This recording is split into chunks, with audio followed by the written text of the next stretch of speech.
ஆமாங்க. கிருஷ்ணர் பிறக்கும்போது மூவர் மட்டும்தான் விழித்திருந்ததாக கூறப்படுகிறது.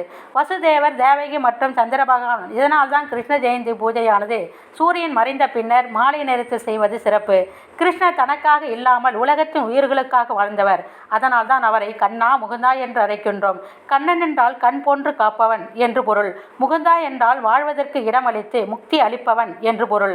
கிருஷ்ணனுக்கு பிடித்த தகிகலாவை படைத்து வழிபட வேண்டும். தகிகலா என்பது பல்வேறு தின்பண்டங்களுடன் தயிர், பால், வெண்ணெய் இவைகளை கலந்து செய்ததாகும். இதை தவிர முறுக்கு, சீடை, லட்டு போன்ற இனிப்பு உணவுகளையும் கிருஷ்ணனுக்கு வைத்து வழிபடலாம். எதுவும் இல்லை என்றாலும் ஒரு இலை, ஒரு பூ, ஒரு பழம், கொஞ்சம் தண்ணீர், அதோடு தூய்மையான பக்தியுடன் சேர்த்து அளித்தால் நான் அவர்களுக்கு தேவையானதை செய்வேன் என்று கீதையில் கண்ணன் சொல்லியிருப்பார். இந்த எல்லா பொருள்களிலும் ஒவ்வொரு துளசியை சேர்த்து தண்ணீர் வைக்கும் போதும் அதிலையும் கொஞ்சம் துளசியை சேர்த்து ஹரே கிருஷ்ணா ஹரே கிருஷ்ணா கிருஷ்ண கிருஷ்ண ஹரே ஹரே ஹரே ராமா